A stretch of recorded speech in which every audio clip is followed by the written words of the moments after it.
VD. Satheesan തന്നെയാണോ മുഖ്യമന്ത്രി? ഏറെക്കുറെ ഉറപ്പിച്ച മട്ടാണോ? അതുപോലെ തന്നെ നമ്മുടെ രമേശ് ചെന്നിത്തലക്കും കെ.സി. വേണുഗോപാലിനും എന്തുകൊണ്ടാണ് ഇത്രയും ഗാലറി അഗെയിൻസ്റ്റ്? എന്തുകൊണ്ടാണ് ജനങ്ങൾക്ക് ഈ രണ്ടുപേരെയും തീരെ താല്പര്യമില്ലാത്തതും? അതുപോലെ തന്നെ വി.ഡി. തന്നെ പട നയിച്ചവൻ തന്നെ നയിക്കട്ടെ എന്നുള്ള മുദ്രാവാക്യം ഉയർത്തിക്കൊണ്ട് ഇത്രയും ശക്തമായ പൊതുജന സപ്പോർട്ട് വി.ഡി. നേടിയെടുത്തത് എങ്ങനെ? ഇതൊക്കെയാണ് നമ്മൾ ഡിസ്കസ് ചെയ്യുന്നത്. സംഘടനാ രീതി എന്ത് തന്നെ ആയിക്കൊള്ളട്ടെ, കോൺഗ്രസിൻ്റെതായ രീതിയുണ്ട്. കോൺഗ്രസ് പണ്ട് മുതൽ ഇങ്ങനെയാണ് സെലക്ട് ചെയ്യുന്നത്, അങ്ങനെയാണ് ഇങ്ങനെയാണെന്നൊക്കെ ഒരുപാട് ആൾക്കാർ പറയും. കോൺഗ്രസ്സുകാർ മെയിനായിട്ട് അതിനെ ന്യായീകരിക്കും. പക്ഷെ എന്ത് തന്നെയായാലും ഇത്തവണയുള്ള ഗ്രൗണ്ട് റിയാലിറ്റി എന്താന്ന് വെച്ച് കഴിഞ്ഞാൽ, വി.ഡി. സതീശൻ എന്ന നേതാവിനെ മുന്നിൽ മുഖ്യമന്ത്രിയായി കണ്ടുകൊണ്ട് മാത്രമാണ് കോൺഗ്രസിനെ സ്നേഹിക്കുന്ന അല്ലെങ്കിൽ നിഷ്പക്ഷമായിട്ടുള്ള ആൾക്കാർ പോലും, സാധാരണഗതിയിൽ നമ്മൾ പറയും കേരളത്തിൽ ഒരു 100% ആസ് എ ഓവറോൾ നോക്കുകയാണെങ്കിൽ ഒരു 40% കോൺഗ്രസും 40% സാധാരണഗതിയിൽ മറ്റേ CPM ആണെങ്കിൽ ഒരു 20% നിഷ്പക്ഷ വോട്ടേഴ്സ് ഉണ്ട്. അവർ കാലങ്ങളായിട്ട് അവർ പെർഫോമൻസ് നോക്കിക്കൊണ്ട്, അല്ലെങ്കിൽ ആ സമയത്തുള്ള അവരുടെ മുന്നിലുള്ള വിഷയങ്ങൾ നോക്കിക്കൊണ്ട്, അതുപോലുള്ള ആ സമയത്ത് ജനങ്ങൾക്ക് ഉപകാരപ്രദമെന്ന് തോന്നുന്ന അല്ലെങ്കിൽ ജനങ്ങളെ മടുപ്പുളവാക്കുന്നവരെ ബാക്കോട്ടേക്ക് ആക്കിക്കൊണ്ട് ഒരു വോട്ട് മറിച്ചലുണ്ട്. ഈ നിഷ്പക്ഷർ എന്ന് പറയുന്നത് യഥാർത്ഥ നിഷ്പക്ഷരാണ്. അവർ കാലങ്ങളായിട്ട് ഇത്തവണ കോൺഗ്രസിന് വോട്ട് കൊടുത്ത അതേ ടീമുകൾ തന്നെ, ഒരു വിഭാഗം ആൾക്കാർ നെക്സ്റ്റ് ടൈം അവർ മാറും. അവർ ചിലപ്പോൾ BJP-യിലേക്ക് പോകും, അല്ലെങ്കിൽ നെക്സ്റ്റ് ടൈം അവർ CPM-ലേക്ക് പോകും. അവർ ആ സമയം എന്താണ് ഉണ്ടാകുന്നത്, അതുപോലെ തന്നെ ആ ഒരു ലൂപ്പിൽ എന്താണ് അന്നേരം അവർക്ക് ബെനിഫിറ്റഡ്, അല്ലെങ്കിൽ നമ്മുടെ കേരളത്തിന് ഗുണകരമെന്ന് തോന്നുന്ന രീതിയിലുള്ള പ്രവർത്തനം കാഴ്ചവെക്കുന്നവർക്കാണ് അവരുടെ വോട്ട് മാറി കിട്ടുന്നത്. അപ്പോൾ അങ്ങനെയുള്ള ഒരു രീതി കേരളത്തിലുണ്ട്. അത് നോക്കുകയാണെങ്കിൽ ഇപ്രാവശ്യം വ്യക്തമാണ്, വളരെ വ്യക്തമാണ്. ഇത്തവണ ഇവര് ഈ ഞാൻ പറഞ്ഞിട്ടുള്ള സോ കോൾഡ് ന്യൂനപക്ഷവും അതുപോലെ തന്നെ CPM-ൽ പെടുന്ന ഒരു വിഭാഗം വരെ മാറി ചിന്തിച്ചിട്ടുണ്ട്. അതിന് ഒരുപാട് ഫാക്ടേഴ്സ് ഉണ്ട്. ആ ഫാക്ടേഴ്സുകളിൽ ഒന്നെന്ന് പറഞ്ഞാൽ ഒരു തരത്തിൽ ഭരണ മടുപ്പുണ്ട്. അതായത് ഭരണത്തിൽ നിന്നുള്ള ആനുകൂല്യങ്ങൾ കിട്ടായിട്ടല്ല. ഇപ്പം എക്സാമ്പിൾ പറയുകയാണെങ്കിൽ ക്ഷേമ പെൻഷൻ 60 വയസ്സിന് മുകളിലുള്ള എല്ലാവർക്കും, അർഹരായ എല്ലാവർക്കും ക്ഷേമ പെൻഷൻ കിട്ടിയിട്ടുണ്ട്. അതുപോലെ തന്നെ മറ്റുള്ള ആനുകൂല്യങ്ങൾ, സ്കൂൾ വിദ്യാഭ്യാസത്തിന്, സ്കൂൾ കുട്ടികൾക്കുള്ള കാര്യങ്ങളായിക്കോട്ടെ, എല്ലാ തരത്തിലും കാര്യങ്ങളൊക്കെ നടന്നിട്ടുണ്ട്. പക്ഷേ മടുപ്പുണ്ടാക്കിയ കുറച്ച് കാര്യങ്ങളുണ്ട്. അതായത് എഗെയിൻസ്റ്റ്, കോൺഗ്രസിന് അനുകൂലമായിട്ടും ഭരിക്കുന്ന പാർട്ടിക്ക് എഗെയിൻസ്റ്റ് ആയിട്ടും കുറച്ച് കാര്യങ്ങൾ നടന്നിട്ടുണ്ട്. അതായത് എല്ലാവരുടെയും അല്ല, കുറച്ച് നേതാക്കളുടെ പരുക്കൻ സ്വഭാവം. അപ്പോൾ അതൊന്നും ശരിക്കും പറയാൻ ജനങ്ങൾക്ക് ഗുണമോ ദോഷമോ ഒന്നും ചെയ്യുന്നില്ല. അതങ്ങനെയാണ്. അതായത് ജനങ്ങൾക്ക് ആ ഒരു പരുക്കൻ സ്വഭാവം കൊണ്ട് ജനങ്ങൾക്ക് ഗുണമോ ദോഷമോ ഒന്നുമില്ല, പക്ഷെ ഒരു ഇഷ്ടക്കേട് ഉണ്ടാക്കിയിട്ടുണ്ട്. അത് പാർട്ടി സെക്രട്ടറി ആയാലും ശരി, മുഖ്യമന്ത്രി ആയാലും ശരി, കുറച്ച് നേതാക്കൾ എല്ലാവരുടെയും ഒന്നും ഇപ്പൊ പേഴ്സണലായിട്ട് നമ്മൾ ആരെയും കുറ്റപ്പെടുത്തില്ല. ഇപ്പൊ ഒരു കാണുന്ന ട്രെൻഡ് എന്താണെന്ന് വെച്ചാൽ, പിന്നെ ഇയാൾ തോറ്റതിന് ശേഷം പിണറായിക്കെതിരെ എല്ലാവരും വളരെ രീതിയിൽ കുറ്റം പറയുന്നത്. അപ്പോൾ ഇയാൾ തന്നെ ജയിച്ചിട്ടാണ് വന്നതെങ്കിൽ, ഇദ്ദേഹം തന്നെ ജയിച്ചിട്ട് വന്നാണെങ്കിലോ ഇപ്പൊ കുറ്റം പറയുന്ന ആൾക്കാരുള്ള സ്തുതിപാഠകരായിട്ട് മാറൂലേ? അപ്പോൾ നിഷ്പക്ഷമായി വ്യക്തമായി കാര്യങ്ങൾ എപ്പോഴും പറയുന്ന ആൾക്കാരിൽ നിന്ന് കേൾക്കുമ്പോൾ അത് ഓക്കെയാണ്. അല്ലാതെ തോറ്റ് കഴിഞ്ഞപ്പോൾ ഇവിടെ നമ്മൾ 2-3 ആൾക്കാരൊക്കെ ഉണ്ട്. ഒരു പഴയ നേതാവിന്റെ ആൾക്കാർ, അതുപോലെ കുറച്ച് ആൾക്കാരൊക്കെ ഭയങ്കരമായിട്ട് അടച്ചാക്ഷേപിക്കുന്നു. അത് പിണറായിക്ക് അങ്ങനെ പറ്റിയിട്ടുണ്ടാകാം. ആ തെറ്റും കൂടി, അതിന്റെ ആ കാരണം കൂടി കൊണ്ടാണ് കോൺഗ്രസ് അനുകൂലമായ ഒരു നിലപാടെടുത്തിട്ട് വന്നത്. അപ്പൊ നമ്മുടെ വിഷയത്തിലേക്ക് വരികയാണെങ്കിൽ, വി.ഡി. ഈ കഴിഞ്ഞ 5 വർഷം വ്യക്തമായിട്ട് ഒപ്പോസിഷൻ ലീഡർ എന്ന നിലക്ക് ഒരുപാട് വിഷയങ്ങളിൽ ശക്തമായി ഇടപെട്ടിട്ടുണ്ട്. അതിന്റെ പേരിൽ അദ്ദേഹത്തിന് പല പയ്യും കേൾക്കേണ്ടി വന്നിട്ടുണ്ട്. അതിലെല്ലാം ഒന്നും ശരിയല്ല. പക്ഷേ ആസ് എൻ ഒപ്പോസിഷൻ ലീഡർ, ഒരു ഒപ്പോസിഷൻ ലീഡറിന്റെ ജോലി എന്താ? ഒപ്പോസ് ചെയ്യുക, വിമർശിക്കാൻ വേണ്ടി വിമർശിക്കുക, ഗവൺമെന്റിന്റെ ഓരോ പരിപാടികളിലും നൂലിയ കീറിക്കൊണ്ട് പ്രശ്നങ്ങൾ കണ്ടുപിടിച്ചുകൊണ്ട് വിമർശിക്കുക. അതാണ് ഒരു ഒപ്പോസിഷൻ ലീഡർ. അത് ജനങ്ങൾക്ക് ഗുണകരമാണെന്ന് ജനങ്ങളെ ബോധ്യപ്പെടുത്തിക്കൊണ്ട് പ്രവർത്തിക്കുക. ആ ഒരു പ്രവർത്തന ശൈലിയിൽ VD വാസ് എ 100% സക്സസ് എന്ന് പറയേണ്ടി വരും. ആ സക്സസിന്റെ ആഫ്റ്റർ എഫക്റ്റ് ആണ് ഇന്ന് നമ്മൾ കാണുന്ന ഈ പൊതുപ്രകടനങ്ങളും പൊതുയോഗങ്ങളും പൊതുവായിട്ട് വരുന്ന ഫ്ലെക്സുകളും. VDS നയിക്കട്ടെ, പട നയിച്ചവൻ തന്നെ നയിക്കട്ടെ എന്നുള്ള ഒരു രീതിയിലേക്ക് എത്തിച്ചത്. ഈ 5 വർഷങ്ങളായിട്ട് VD വാതോരാതെ ജനങ്ങൾക്ക് വേണ്ടിയെന്ന് തോന്നിപ്പിക്കുന്ന രീതിയിൽ പടപൊരുതി.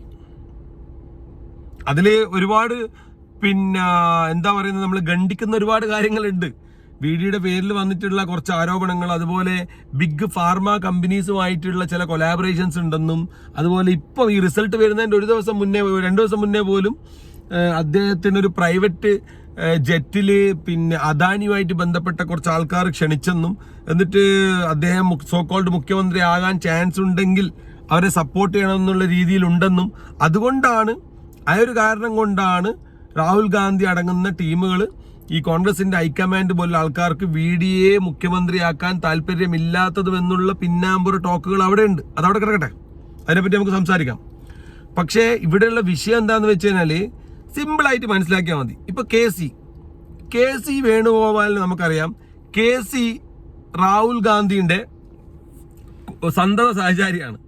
രാഹുൽ ഗാന്ധിയുടെ ഒരു തരത്തിൽ പറയാന്ന് വെച്ചാൽ ലിറ്ററലി അദ്ദേഹം ഒരുപാട് പോസ്റ്റുകളൊക്കെ വഹിക്കുന്നത്, പക്ഷേ രാഹുൽ ഗാന്ധിയുടെ ക്ലോസ് ആയിട്ട് നിൽക്കുന്ന ഒരാളാണ്. അതുപോലെ രാഹുൽ ഗാന്ധിയുമായി വളരെയധികം അടുപ്പം സൂക്ഷിക്കുന്ന ഒരാളാണ് KC. അപ്പൊ KCക്ക് വേണ്ടി ഇങ്ങനെ ഒരു ഉന്തും തള്ളും ഉണ്ടാവുമ്പോൾ, അല്ലെങ്കിൽ KC മുഖ്യമന്ത്രി ആകട്ടെ എന്നുള്ളൊരു ടോക്ക് വരുമ്പോൾ അതില് നമ്മുടെ അദ്ദേഹത്തിന്റെ പേര്, ഈ രാഹുൽ ഗാന്ധി അതറിയില്ലെന്ന് നിങ്ങൾക്ക് തോന്നുന്നുണ്ടോ? രാഹുൽ ഗാന്ധി അറിയാതെയാണ് ഇങ്ങനെ ഒരു പുഷ് ആൻഡ് പുള്ള് നടക്കുന്നതെന്ന് തോന്നുന്നുണ്ടോ? അല്ല. അപ്പോൾ കോൺഗ്രസ് ഹൈക്കമാൻഡിന് അല്ലെങ്കിൽ രാഹുൽ ഗാന്ധിക്ക് താല്പര്യം KCയെ തന്നെയാണ്. പക്ഷെ KCക്ക് പറ്റി തെറ്റെന്താണ്? KC കേരള രാഷ്ട്രീയത്തിലെ ആർക്കും അറിയാത്ത നേതാവൊന്നല്ല. അദ്ദേഹത്തിന് നല്ല രീതിയിലുള്ള പിടിപാടുണ്ട്, കാര്യങ്ങളുണ്ട്, എല്ലാം ഉണ്ട്. പക്ഷെ ഇത്തവണ മൊത്തം ബോൾ ഗ്രൗണ്ടിൽ മൊത്തം ഓടിക്കതച്ച് ഗോൾ പോസ്റ്റിന്റെ അടുത്തെത്തിച്ച് ഗോൾ അടിച്ചിരിക്കുന്നത് ആരാണ്? VDയാണ്. അപ്പോൾ VD സതീശനെ അങ്ങനെ ഇത്രയും കഷ്ടപ്പെട്ട് പണിയെടുത്ത VDയെ ഒതുക്കിക്കൊണ്ട് പെട്ടെന്ന് നമ്മൾ പറയൂലേ, പെട്ടെന്ന് നൂലിൽ കെട്ടി ഇറക്കാന്ന് പറഞ്ഞ പോലെ ഇറക്കുന്ന രീതി ആയത് കൊണ്ടാണ് ഇവർക്ക് യാതൊരു രീതിയിലും ഇത് താല്പര്യമില്ലാത്തത്. കോൺഗ്രസിലെ അണികൾക്കും പൊതുജനങ്ങൾക്ക് എന്ന് പറയേണ്ടി വരും. കോമൺ പീപ്പിൾ, അതായത് വോട്ട് ചെയ്തിട്ടുള്ള ആൾക്കാരുടെ ഒരു പ്രതിഷേധമാണ് നമ്മൾ ഈ അടുത്ത ദിവസങ്ങളിലൊക്കെ കണ്ടത്. അവർക്ക് VDS തന്നെ വരണം എന്നാണ് പറയുന്നത്. വന്നു കഴിഞ്ഞാലാണ് അതിന്റെ ആഫ്റ്റർ എന്തൊക്കെ കാര്യങ്ങളെന്ന് മനസ്സിലാവുകയുള്ളൂ. നല്ലതോ ചീത്തയോ എന്നുള്ളത് നമ്മൾ പിന്നെ ഒരു ഡിബേറ്റബിൾ ആയിട്ടുള്ള കാര്യമാണ്.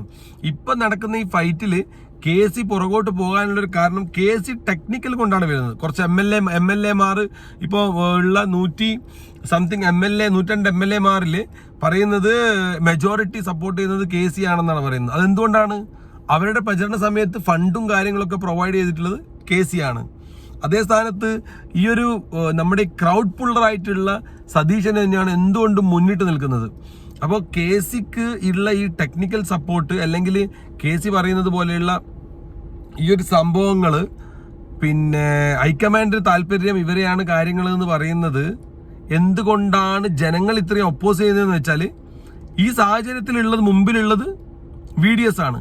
ഇനി നമുക്ക് സെക്കൻഡ് ഓപ്ഷൻ ആയിട്ടുള്ള രമേശ് ചെന്നിത്തലിന്റെ കാര്യം പറയുകയാണെങ്കിൽ, രമേശ് ചെന്നിത്തലക്ക് എന്താ സംഭവിച്ചതെന്ന് വെച്ചാൽ, അദ്ദേഹം ഈ ഒരു കഴിഞ്ഞ 5 വർഷമായിട്ടുള്ള ഒപ്പോസിഷൻ സൈഡിൽ അദ്ദേഹം എവിടെയായിരുന്നു എന്ന് ചോദിച്ചാൽ അദ്ദേഹം സേഫ് സോണിലായിരുന്നു. എല്ലാ കാര്യമായ വിഷയങ്ങളിൽ നിന്നും ഉൾവലിഞ്ഞുകൊണ്ട് ഒരു ഓക്കെ ഞാനൊന്നിനും ഇല്ല, അയ്യപ്പോ എന്നെ വെറുതെ വിട്ടേക്കുന്നുള്ള രീതിയിൽ ഒരു നൈസ് കളിയായിരുന്നു അദ്ദേഹം കാഴ്ചവെച്ചത്. അദ്ദേഹം ഉണ്ടായിരുന്നു എന്ന് വെച്ചാൽ ഉണ്ടായിരുന്നു, പരിപാടികളിലുണ്ടായിരുന്നു, ഈ പറഞ്ഞ പോലെ എതിർക്കാനുണ്ടായിരുന്നു, സംസാരിക്കാനുണ്ടായിരുന്നു. പക്ഷെ ഒന്നിനും നമുക്ക് അദ്ദേഹത്തിന്റെ കയ്യിൽ നിന്നൊരു എനർജി ഫാക്ടർ ഫീൽ ആയിരുന്നില്ല. ജനങ്ങൾക്ക് അദ്ദേഹം ഉണ്ടെന്നുള്ള ഒരു തോന്നിച്ച ഉണ്ടായിരുന്നില്ല. അതുപോലെ തന്നെ നമ്മൾ വേറൊരു ഫാക്ടർ പറയുവാണെങ്കിൽ, ഇപ്പോൾ KCയുടെ കാര്യം പറഞ്ഞു. KC ഡൽഹിയിലായിരുന്നു ഫുൾ കളികൾ, ഇവിടെ അധികമൊന്നും ഉണ്ടായിരുന്നില്ല, ബാക്കിൽ നിന്നുള്ള സപ്പോർട്ടായിരുന്നു. പക്ഷെ രമേശ് ചെന്നിത്തലക്ക് പറ്റിയൊരു തെറ്റ് എന്ന് വെച്ചാൽ, രമേശ് ചെന്നിത്തല പുറമെ നിന്ന് നോക്കുമ്പോൾ വളരെ സെക്യുലർ ആണെങ്കിൽ പോലും അദ്ദേഹം ഈ സംഘടനയോട് കുറച്ച് ചായ്വ് കൂടുതലായിരുന്നു. അതിപ്പോൾ മതസംഘടന നമ്മൾ പറയുന്നത് NSS ആയിട്ടായാലും, അതുപോലെ തന്നെ നമ്മുടെ വെള്ളാപ്പള്ളി ആയിട്ടാണെങ്കിലും എല്ലാവരുമായിട്ടും കുറച്ച് ചായ്വും ഒരു സോഫ്റ്റ്നെസ് കൂടുതലാണ് ചെന്നിത്തലജിക്ക്. അതേ സ്ഥാനത്ത് നമ്മൾ വീടിൻ്റെ കാര്യം, സതീശൻ്റെ കാര്യം പറയാം. സതീശ് അക്കാര്യത്തിൽ ഭയങ്കര സ്ട്രോങ് ആണ്. അക്കാര്യത്തിൽ സതീശന് ചെറിയൊരു കമ്മ്യൂണിസ്റ്റാന്ന് കൂടി പറയേണ്ടി വരും. കാരണം എന്ന് വെച്ചാൽ അദ്ദേഹം ഇലക്ഷൻ്റെ സമയത്ത് ഇത്രയും ആർജവത്തോടു കൂടി പറഞ്ഞിട്ടുണ്ട്, SDPIൻ്റെ ഒരു വോട്ടും എനിക്ക് വേണ്ട, ഞങ്ങൾക്ക് വേണ്ട എന്ന് അദ്ദേഹം പ്രഖ്യാപിച്ചിട്ടുണ്ടായിരുന്നു. ഇലക്ഷൻ സമയത്ത് സാധാരണ വലിയ വലിയ പാർട്ടികളും വലിയ വലിയ നേതാക്കന്മാർ പോലും നൈസായിട്ടാണ് കിട്ടുന്നുണ്ടെങ്കിൽ ഇങ്ങ് പോരട്ട്, SDP ആയാലും ശരി RSS ആയാലും ശരി, കിട്ടുന്ന വോട്ടിങ് വരട്ടെ എന്നുള്ളൊരു ലൈനായിരിക്കും സാധാരണ അതിൽ. പക്ഷേ ഞാനിപ്രാവശ്യം നോട്ട് ചെയ്തൊരു സംഭവമാണ്, VD സതീശൻ അദ്ദേഹത്തിൻ്റെ പല നിലപാടുകളിലും ഞാൻ യോജിക്കുന്നില്ലെങ്കിൽ പോലും അദ്ദേഹം ഇത്തവണ കാണിച്ചിട്ടുള്ള ഒരു തരത്തിലുള്ള ഒരു സെക്യുലർ ടെക്നിക്ക് ഉണ്ട്. അത് ഭയങ്കര ക്രൗഡ് പുള്ളറായ സംഭവമാണ്. അതായത് അദ്ദേഹം പറഞ്ഞൊരു 3-4 ടീമുകളോട് ഒറ്റയടിക്ക് ചുരുക്കി പറയാന്ന് വെച്ചാൽ, നീയൊക്കെ പോയി ഇതിൻ്റെ പണി നോക്കടാ, എനിക്ക് നിൻ്റെ ഒന്നും വോട്ടില്ലെങ്കിലും ജയിക്കുന്നുള്ളൊരു സ്റ്റാൻഡ് എടുത്തിരുന്നു. അതിപ്പോൾ എക്സാമ്പിൾ പറയുകയാണെങ്കിൽ വെള്ളാപ്പള്ളിയുമായിട്ട് അദ്ദേഹത്തിന് യാതൊരു തരത്തിലും നല്ല ടേംസും അല്ല. വെള്ളാപ്പള്ളിനോട് പോടാ പുല്ല് എന്നുള്ളൊരു ടേംസാണ് VD ഉണ്ടായിരുന്നത്. അതുപോലെ NSSനോടും വലിയൊരു ചായ്വൊന്നുമില്ല, നിൻ്റെ ഒന്നും വലിയൊരു ആവശ്യമില്ല എന്നുള്ളത് സ്റ്റാൻഡ് തന്നെയാണ്.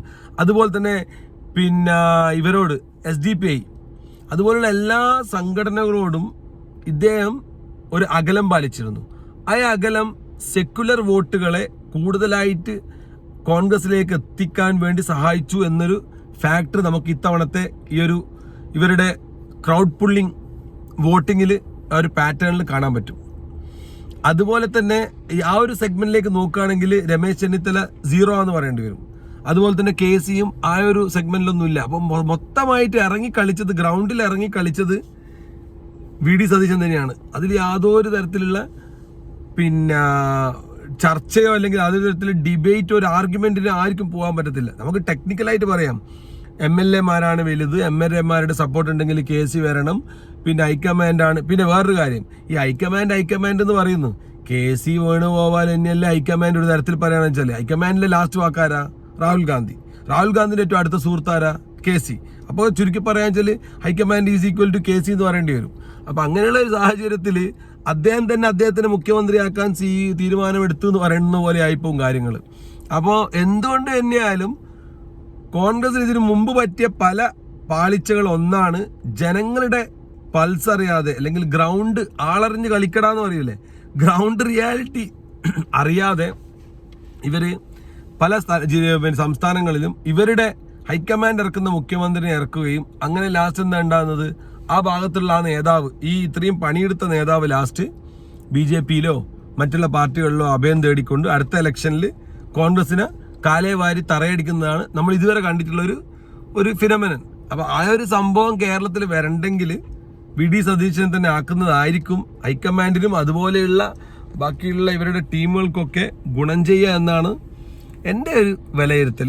അപ്പോൾ എങ്ങനെയായാലും ടെക്നിക്കലി എന്ത് പറഞ്ഞാലും KCയും രമേശ് ചെന്നിത്തലയും ഈ കളിയിൽ നിന്ന് മാറി നിൽക്കുന്നതായിരിക്കും അവർക്ക് ഉചിതം. അല്ലെങ്കിൽ ഈ പറഞ്ഞ പോലെ ജനഹിതം മാനിച്ചുകൊണ്ട് ഇവർ VD തന്നെ തെരഞ്ഞെടുത്തേ പറ്റൂ എന്നുള്ള രീതിയിലാണ് കാര്യങ്ങളുടെ ഇപ്പോഴത്തെ പോക്ക്. ഇനി ബാക്കിയുള്ള കാര്യങ്ങൾ നമുക്ക് കണ്ടറിയാം.